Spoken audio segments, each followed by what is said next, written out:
Okay, thank you. Okay, again, I'll call to order the special meeting of the City Council performing the housing functions of the former Victorville Redevelopment Agency of the City of Victorville. This is not a normal meeting, and before we get into our public comment, we won't necessarily have an invocation and pledge of allegiance, but I would ask everyone on the dais to please stand along with those in the audience. Yesterday, we lost one of our own here in the city. John Tissell, he worked at SCLA since October of 2011, worked with the city and community services dating back to 2000, and is noted as a hard and dedicated worker and will be missed by his city family. John was 64 years old, so if we could have a moment of silence for him.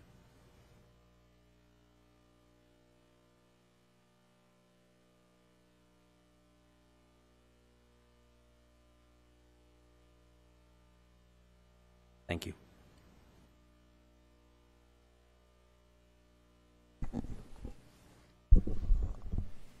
All right, at this time we'll move into our public comment section of the meeting, and I only have one card, Frank Atkins.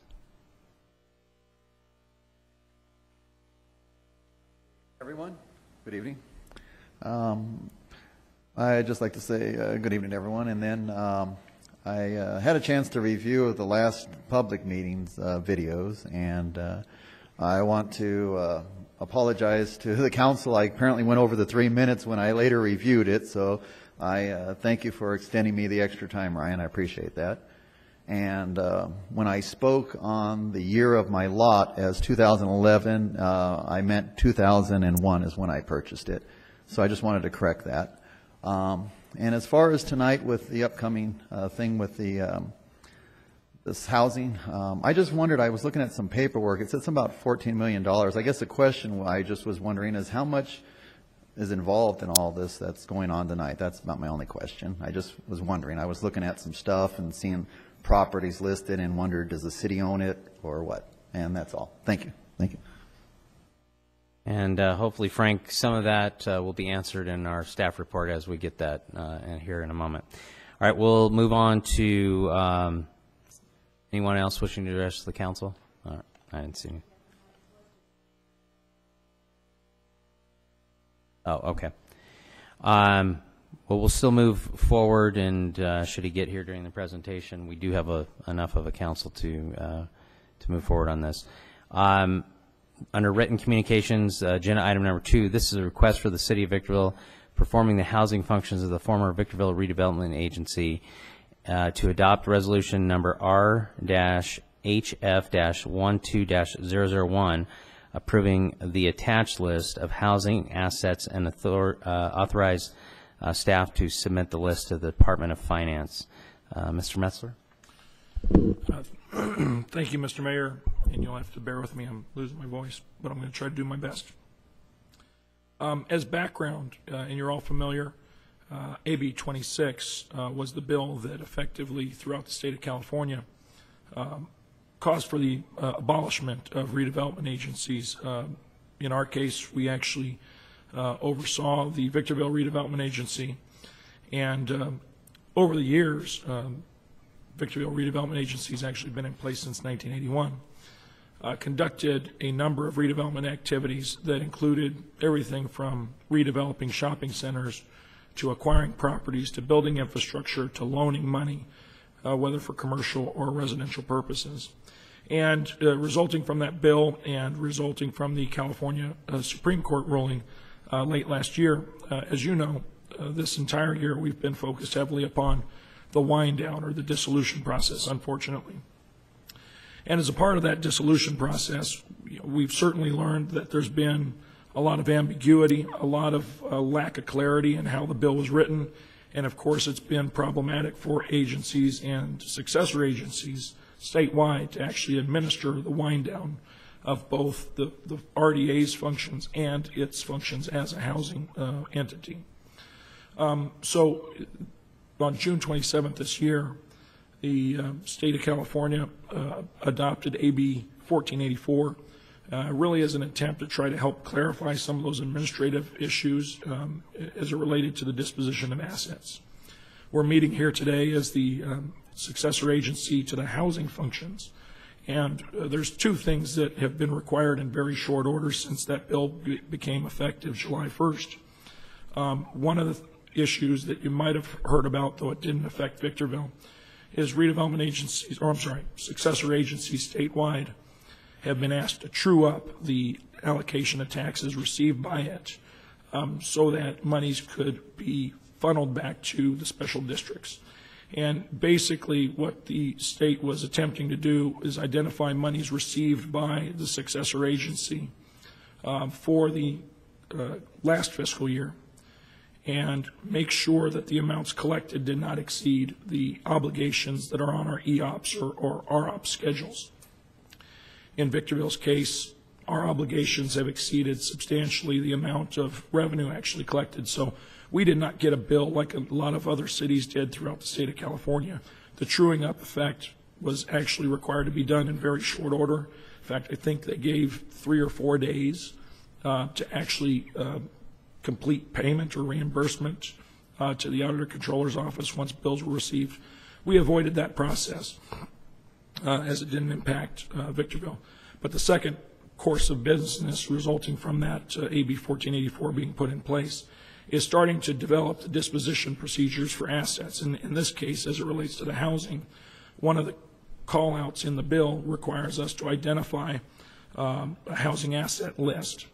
And different from the housing asset list that you as the successor agency previously approved, AB 1484 actually goes on to more clearly define what is a housing asset. Typically what we included as housing assets were largely land or real estate related assets.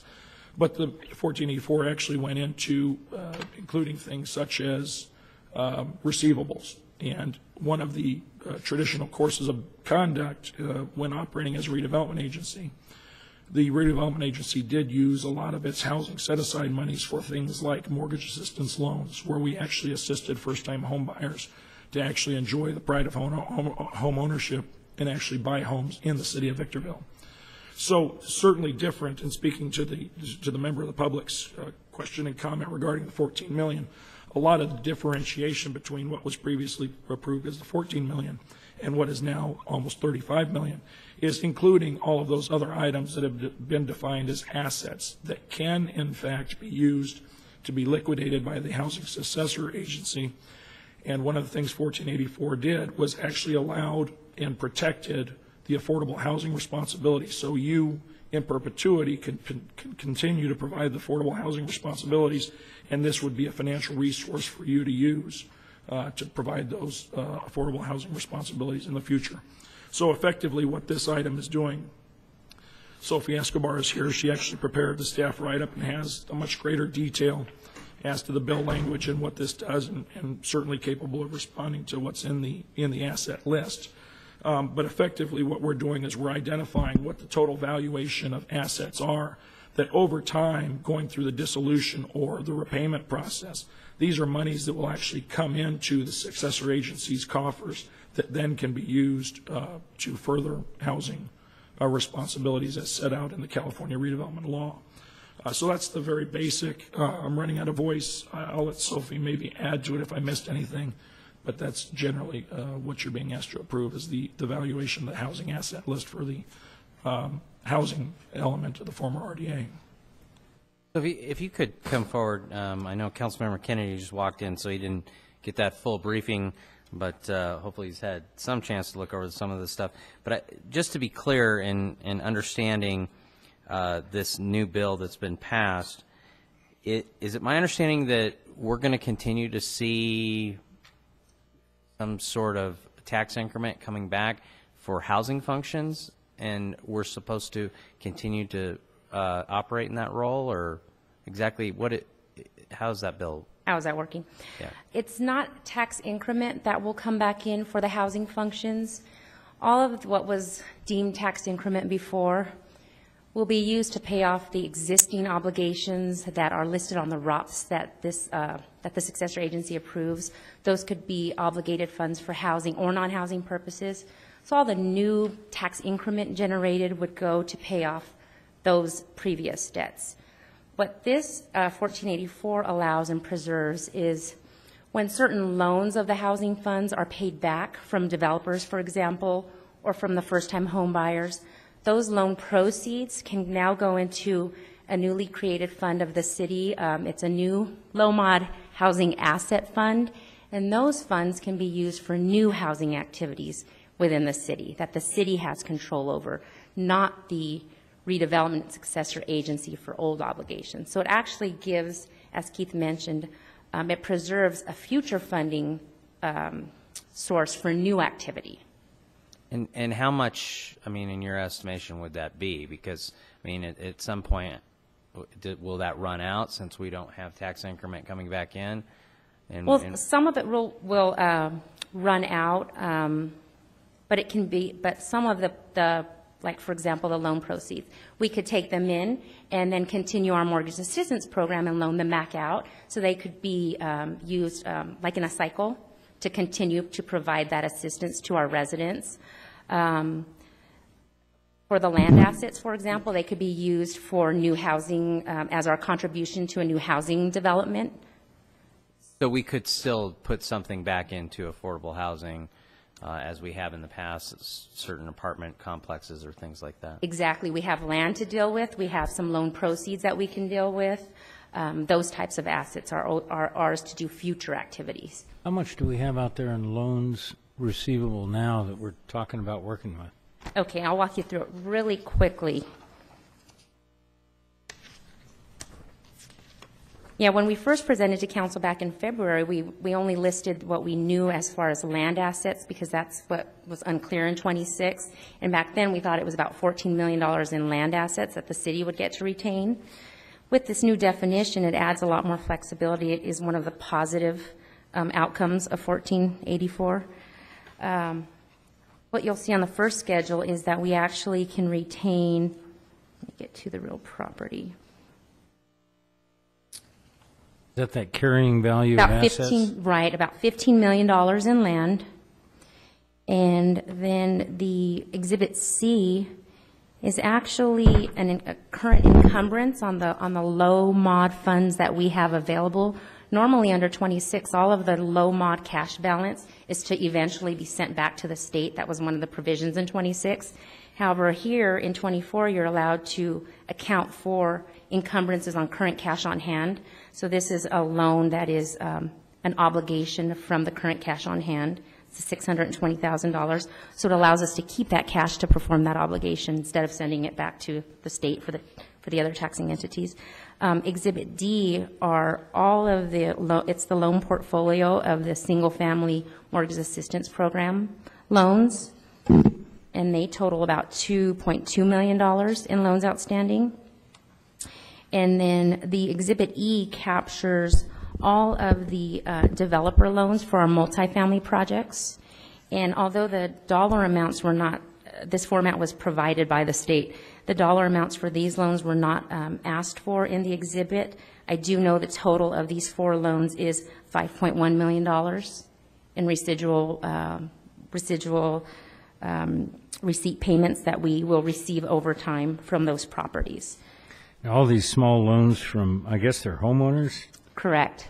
30-year loans, $4,000, $5,000, $6,000, $8,000? Is that correct? They're for our mortgage assistance program. And if certain circumstances occur, like the property is refinanced or sold, or it's no longer the principal residence, then payoff is sooner.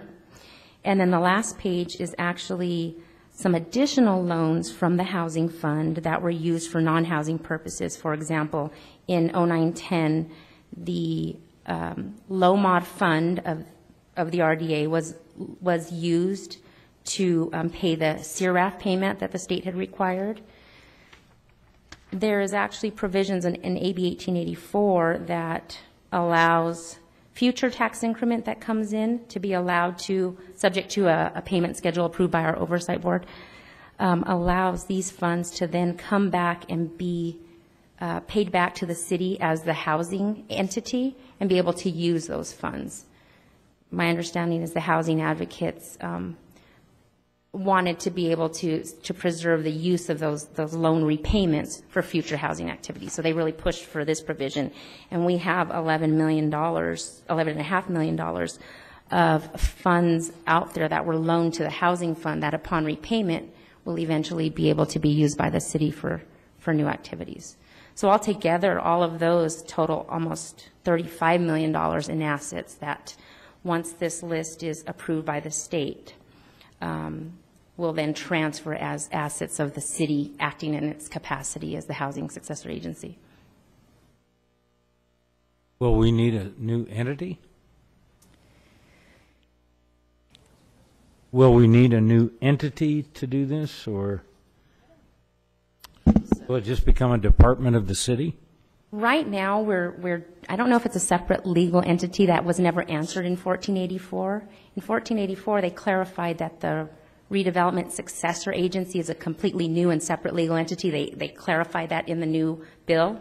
What they did not clarify is whether or not your city acting as housing successor agency is a separate and legal entity. That's something that was missing and as a subject of, I guess, future cleanup. Right now, we're treating it, we agendize the items separately, and we distinguish it from your other city council, general city council functions. So I don't know about the legal entity status, but we are treating it as something else. And the bill requires a new and distinct fund where these assets and funds will go into. But we are the successor agency, right? Right, but the successor agency is in fact a separate entity, and 1484 actually Absolutely, yeah. cleaned that up. But for housing, Ms. Escobar is correct in the fact that they didn't give us any further clarification with respect to that. So, but the funds, is how I am understanding it as well, is the funds are in fact kept separately. Does this mean then that we remove this piece from the successor entity into the city? That's Wait. my understanding, is that it will, that these activities, the new activities, once these assets are transferred, any new activities with this land or this cash that will be coming back to the city acting as housing successor agency will not be subject to oversight board review. And that's different from and separate from the regular redevelopment successor agency activities. So that oversight level seems to indicate it's something different from and more just under the city's purview. Not completely clear, but. And there won't be a requirement to dispose of this expeditiously? Not so far, not yet, not in these bills that I've read. So, you never know what's going to come down tomorrow. We're all flying a little bit blind. Hey, it's the state of California. What do you expect? But if I might, there might be a time in the future. I mean, right now, what we are dealing with are non-cash assets. There's going to be a point in time where you might want to try to monetize those assets. And unless they clarify the language in the bill with respect to the identity of the housing agency being a separate legal entity of the city, I could foresee advising you and advising a future council that there's probably a responsible way, since there's a finite value of these assets, of developing some kind of business model structured around it, so that you have, a type of operation that can recycle the proceeds, whether it's through investment in land or creating a business opportunity through partnerships with private, so that you can create a business entity that's also in the business of trying to generate revenue as opposed to just spending it or gifting it away. So there's probably a point in time when you start seeing the ability to monetize those things. If you're going to liquidate them in generating cash, there might be an appropriate need to define a much more clear business responsibility for that organization. Right. Create some type of revolving fund programs. The only caveat is that the money that does come in does have to be used for affordable housing purposes. But that's the way it was set up to the begin first with. Most of the majority of this money that came in for the assets was federal funds anyway for housing, as I understand. Or most of it was the redevelopment money for the housing. Yeah. Right. Sophie, we had a definition at one time about what constituted a need for the low and modern housing, a plateau. Where is that now in the marketplace with all this housing cut in half and everything else? How have they reevaluated some standard and said, this qualifies because you have a need? You have 20% of our city is, at 50% values, how do they equate that to a need for low and moderate income housing like they did in the good old days when everything was booming along? I'm not sure that it has been reevaluated.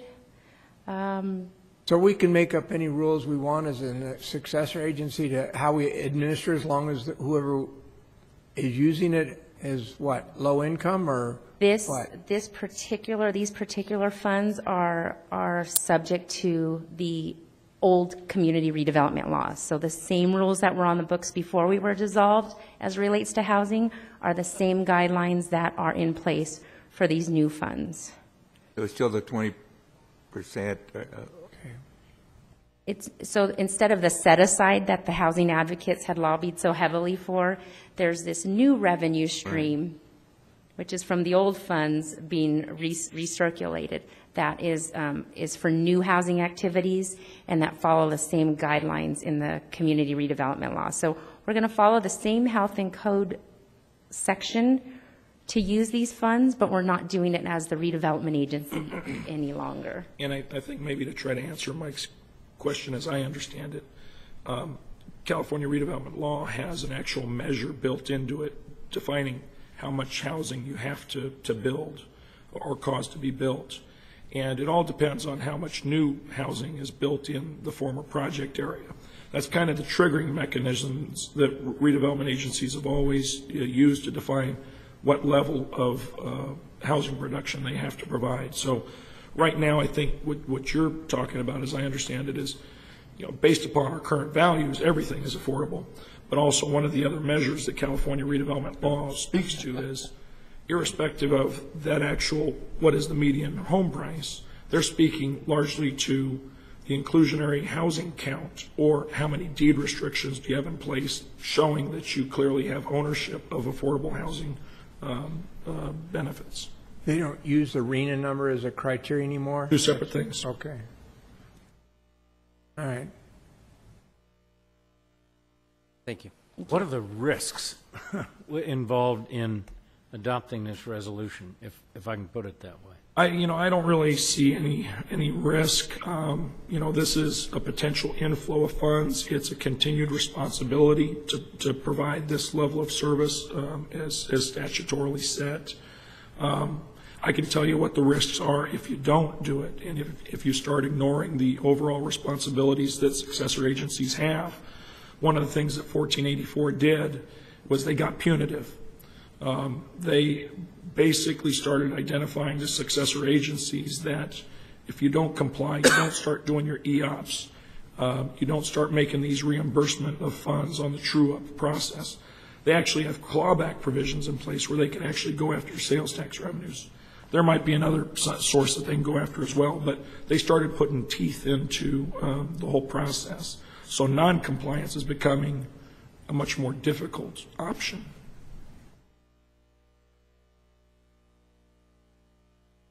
All right. Well, I'll entertain a motion on resolution number R-HF-12-001. Motion by Mayor Pro Tem Cabrialis, second by Councilmember Kennedy. Motion carries with Councilmember Valles absent. All right, and that is the only item on our agenda for this evening. So with that, we are